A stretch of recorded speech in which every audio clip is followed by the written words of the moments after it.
साखे के अंतर्गत जो दोहे हैं इसको हम देखते हैं एक बार। पहला दोहा है, बलिहारी गुर आपणे दो हाड़ी कई बार, जिन मानिस तय देवता करत न लागी बार। कबीरदास जी कहते हैं कि मैं अपने गुरु पर अपनी इस हाड़ मांस से निर्मित शरीर को दो हाड़ी कई बार, दो हाड़ी माने हाड़ मांस से निर्मित इस शरीर को कई बार माने होता कई बार, बार बार बलिहारी न्यौछावर अर्पित कर देना चाहता हूँ। किस पर? गुरु आपने अपने गुरु पर। कविता कहते हैं कि मैं अपने गुरु पर अपनी इस हाड़ मांस से निर्मित शरीर को बार बार न्यौछावर कर देना चाहता हूँ। क्यों? क्योंकि इन कहते हैं कारण बताते हुए कि जिन मानिस तय देवता, जिन्होंने मुझे मनुष्य से देवता बनाने में, जिन्होंने मानिस तय देवता, मनुष्य से देवता बनाने में करत न लागी बार, तनिक भी देरी नहीं लगाई। मैं अपने ऐसे गुरु पर अपने इस हाड़ मांस से निर्मित शरीर को बार बार न्यौछावर कर देना चाहता हूँ, जिसने मुझे मनुष्य से देवता बनाने में तनिक भी देरी नहीं लगाई।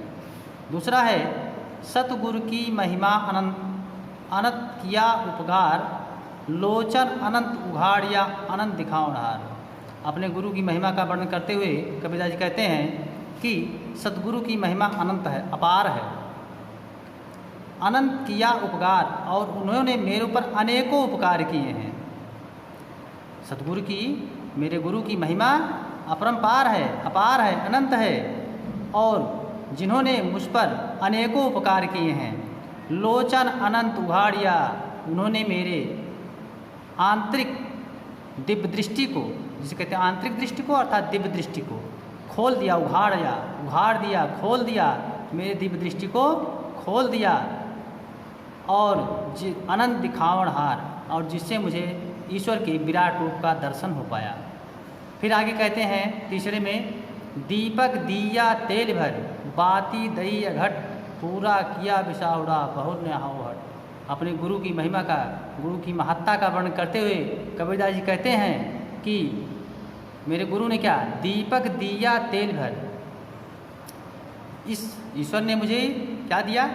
इस शरीर रूपी दीपक को दिया है ना। ये शरीर रूपी क्या है? दीपक है, और उसमें क्या कर दिया? तेल भर, उसमें अक्षय ज्ञान रूपी गुरु ने मेरे उस शरीर रूपी दीपक में क्या कर दिया?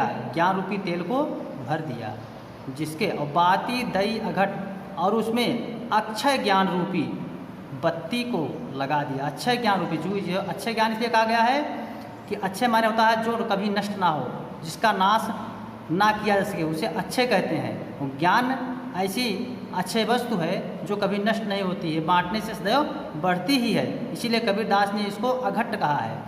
इसे अक्षय ज्ञान रूपी बत्ती को लगा दिया, और दीपक में जब तेल भर उठा और बत्ती लग गई, और फिर जब दीपक प्रकाशित हो गया, तो कहने का मतलब है इस शरीर को क्या मिल गया है? इस जीव को क्या मिल गया?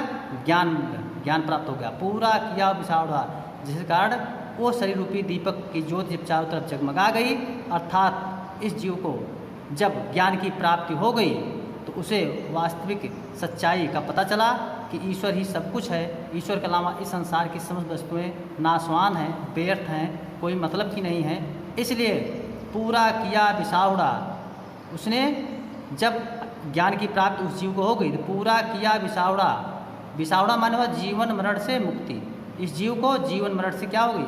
मुक्ति मिल गई, अर्थात ना अब जन्म लेना है और ना ही मरना है, अर्थात मोक्ष की प्राप्ति हो गई। बहुर ने आओ हट, और अब उसको इस संसार रूपी बाजार में वापस नहीं आना है। अर्थात जीव को जब ज्ञान की प्राप्ति हो जाती है, आत्मज्ञान की प्राप्ति हो जाती है, तब जीव को बार बार इस मृत्युलोक में जीवन मरण से मुक्ति मिल जाती है।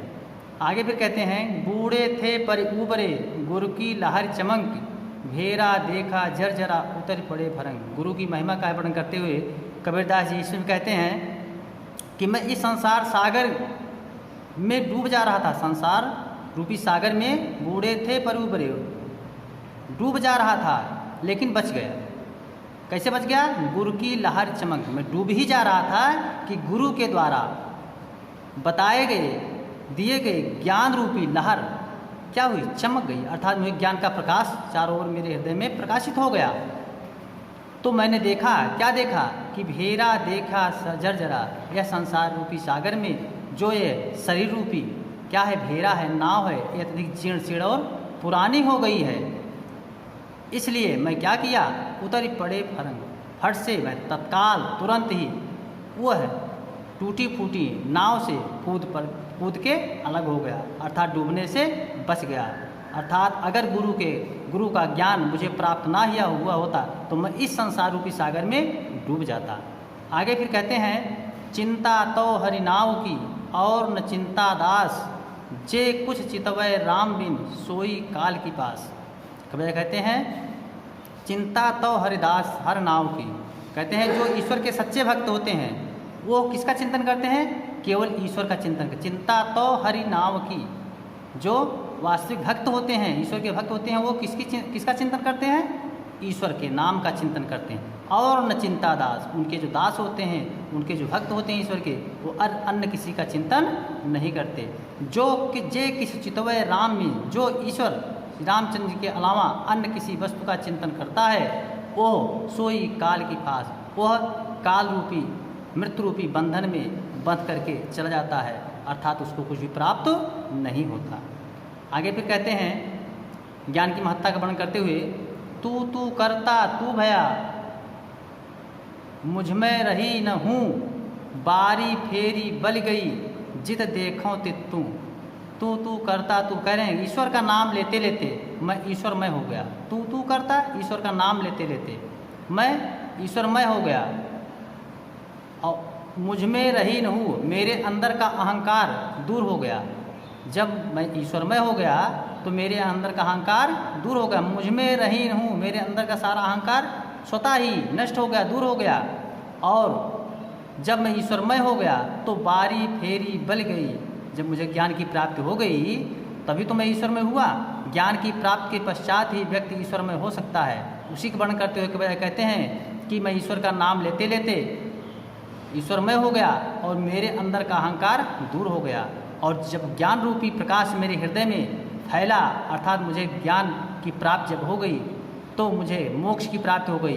बारी फेरी बल गई जित देखो तू, बारी फेरी माने जीवन मरण से क्या बल गई? मुक्ति मिल गई। मुझे जीवन मरण से मुक्ति मिल गई और अब मैं जिधर भी देखता हूँ उधर ईश्वर ही ईश्वर दिखाई देता है। सातवां दुआ है, कबीर सूता क्या करे काहे न देखे जाग, जाके संग तय बिछुड़िया ताही के संग लाग। इस मनुष्य रूपी जीव को कबीरदास जी समझाते हुए कहते हैं कि हे जीव, इस तरह तू अज्ञानता रूपी निद्रा में क्यों सो रहा है?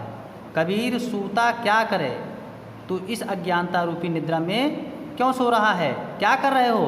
काहे न देखे जाग, इस अज्ञानता रूपी निद्रा से जाग करके बाहर क्यों नहीं देखता, अर्थात ज्ञान की प्राप्ति क्यों नहीं करता? जाके संग तय बिछुड़िया, जिसका साथ तुमने छोड़ दिया है, अर्थात जिस ईश्वर की भक्ति करना तुमने छोड़ दिया है उसी के साथ लग जा। ताही के संग लाग, उसी के साथ लग जा, अर्थात ईश्वर की भक्ति ही तुम्हें इस संसार रूपी सागर से पार कर सकती है, अर्थात तुम्हारा कल्याण संभव हो सकता है। अगला है आठवां, केसो कह कह कूकिए ना सोइयो असरार, रात दिवस कह कुकड़े कबहू लगे पुकार। एक मतलब कि समझाते हुए, इस जीव को समझाते हुए कबीरदास जी कहते हैं कि ईश्वर का नाम लेते लेते, अगर आप ईश्वर कैसो कह कह कूके, ईश्वर का नाम बराबर लेते रहिए और ईश्वर का नाम लेते लेते आपको ना इस प्रकार से अज्ञानता रूपी निद्रा मत सोते रहो। ना सोइयो असरार हमारे होता अज्ञानता रूपी निद्रा, ईश्वर का नाम आप हमेशा लेते रहिए, अज्ञानता रूपी निद्रा में सोते मत रहो। और इस प्रकार से ईश्वर का नाम अगर आप बार बार लेते रहेंगे, रात दिवस के कुकड़े, रात दिन ईश्वर का नाम अगर आप लेते रहेंगे तो आपकी पुकार ईश्वर अवश्य सुनेगा और आपका कल्याण अवश्य ही करेगा। नवा है, लंबा मार्ग दूर घर विकट पंथ बहुमार, कहो संतो क्यों पाइए दुर्लभ हर दीदार। नवा है, कबीरदास जी कहते हैं कि लंबा मार्ग दूर घर, ईश्वर की प्राप्ति का मार्ग बहुत घर, ईश्वर की प्राप्ति के मार्ग का घर बहुत लंबा है, बहुत दूर है। अर्थात ईश्वर की प्राप्ति इतना संभव नहीं है, इतनी आसान नहीं है, क्योंकि उस ईश्वर की प्राप्ति के मार्ग में विभिन्न प्रकार के विकराल और राक्षस वहाँ निवास करते हैं, जो जीव को कभी भी प्रवेश करने नहीं देते, अर्थात उनको परेशान करते हैं, उनको मारते हैं, अर्थात उनकी समस्या को और बढ़ा देते हैं। क्यों, कौन से हैं ये राक्षस? काम, क्रोध, मद, लोभ, ये है ईश्वर की प्राप्ति के मार्ग के बाधक हैं। इसी को कबीरदास जी कह रहे हैं कि ये विकट पंथ बहुमार, ईश्वर की प्राप्ति के मार्ग में बहुत से विभिन्न प्रकार के मार पड़ती है और बहुत कठिनाई है उस मार्ग से पार होना, अर्थात ईश्वर की प्राप्ति करना। कहो संतो क्यों पाइए दुर्लभ हर दीदार। हे संतो, तो आप बताइए किस प्रकार से दुर्लभ ईश्वर का दर्शन संभव हो सकता है, अर्थात दुर्लभ ईश्वर का दर्शन करना संभव नहीं है। जब तक व्यक्ति के अंदर का अहंकार, विषय वासनाएं दूर नहीं होती, तब तक ईश्वर की प्राप्ति संभव नहीं है।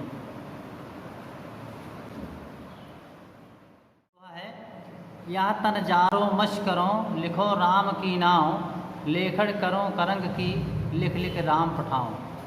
इस जीवात्मा रूपी बिरहड़ी के दुख दर्द को समझाते हुए, बताते हुए कबीरदास जी कहते हैं कि यह तन जारो मश करो।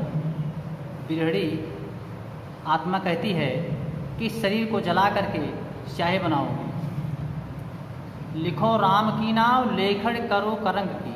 और इस शरीर से, शरीर में जो हड्डियां हैं, उस हड्डियों से मैं क्या बनाऊंगी? लेखनी, उन हड्डियों की लेखनी बनाऊंगी। शरीर को जला करके स्याही बनाऊंगी और शरीर में इन हड्डियों से मैं लेखनी बनाऊंगी और राम का नाम लिख लिख करके लिख लिख राम पठाओ, राम पास भेजूंगी। तब मेरी बिरहड़ी की दशा, दुख दर्द ईश्वर समझने का प्रयास करेंगे और तभी इस जीवात्मा का कल्याण संभव है। आगे फिर कहते कबीरदास जी, कै बिरहिन को मीच दे, कै आपा दिखलाए, आठ पहाड़ का दाछड़ा मोपे सहा न जाए। बिरहड़ी रूपी आत्मा के बारे में बताते हुए कबीरदास जी कहते हैं, कै बिरहिन को मीच दे। इस बिरहड़ी आत्मा कहती है कि या तो इस बिरहड़ी को मृत्यु दे दीजिए, या तो इस बिरहड़ी को मृत्यु दे दीजिए। कै आपा दिखलाए, या तो हे ईश्वर आप अपना विराट रूप का दर्शन कराइए। आठ पहाड़ का दाछड़ा, आठों पहाड़ का जलना, आपसे बिछुड़ करके रहना मुझसे अब सहा नहीं जा रहा है। 12वां है, कबीर रेख सिंदूर की काजल दिया न जाए, नैनू रमैया रम रहा दूजा कहाँ समाए। कह रहे हैं कबीर रेख सिंदूर, कबीर कहते हैं सिंदूर लगाने की जो रेख होती है उसमें काजल नहीं लगाया जा सकता, अर्थात जहाँ सिंदूर का स्थान है वहाँ सिंदूर ही शोभा देता है, काजल का जो स्थान है वहाँ काजल ही शोभा देता है। कहने का अर्थ है कि माघ में जो सौभाग्यवती स्त्रियाँ जो माघ में सिंदूर लगाती हैं वहाँ काजल का कोई स्थान नहीं है। उसी प्रकार से, जिस प्रकार से नैनू रमैया रम रहा, इस नेत्रों में जो रम जाता है, जिससे प्रेम हो जाता है, अर्थात भक्त को अगर ईश्वर से प्रेम हो जाता है तो फिर दूसरे से प्रेम संभव नहीं है। दूजा कहाँ समाए, तो दूसरे के लिए फिर वहाँ स्थान नहीं बचता है। अर्थात वास्तविक प्रेम अगर भक्त को ईश्वर से हो गया तो वह भक्त अन्य किसी से प्रेम कर ही नहीं सकता। वास्तविक प्रेम की व्यंजना इसमें की गई है। अगला है 13वां, शायर नहीं सीप में स्वाति बूंद भी ना है, कबीर मोती नीप जे शून्य शिखर गढ़माए। कबीर कहते हैं कि ना सागर है, ना वहाँ सीप ही है और ना ही स्वाति की बूंद ही है। कहते हैं कि सीप में, सागर में सीप रहती है और उस सीप के मुंह में स्वाति नक्षत्र की जब बूंद गिरती है तो मोती बन जाती है। ऐसे लोग कह लीजिए कि कहावत है, जो भी हो। कबीरदास कहते हैं कि शायर सागर भी नहीं है और सीप भी नहीं है और स्वाति नक्षत्र की बूंद भी नहीं है, तब भी कबीर मोती निपजे फिर भी मोती उत्पन्न होती रहती है। कहाँ? शून्य शिखर गढ़माए। शरीर के ऊपर जो सिर में ब्रह्मांध्र होता है, उस ब्रह्मांध्र में सदैव मोती उत्पन्न होती रहती है, लेकिन उस मोती की पहचान, उस अमृत रूपी मोती की पहचान वही व्यक्ति कर पाता है जिसको आत्मज्ञान प्राप्त हुआ रहता है। बिना आत्मज्ञान के ऐसा संभव नहीं है, और वहाँ अन्य किसी वस्तु की आवश्यकता भी नहीं है, केवल ईश्वर से प्रेम की आवश्यकता पड़ती है। अगर भक्त ईश्वर से प्रेम कर लिया, उसे आत्मज्ञान की प्राप्ति हो गई, तो वह अमृत को प्राप्त हो जाता है। 14वां है, हाँ प्यारे बच्चों, अब इसके बाद 14वें दोहे से हम आपको अगले वीडियो में पढ़ाएंगे। तब तक के लिए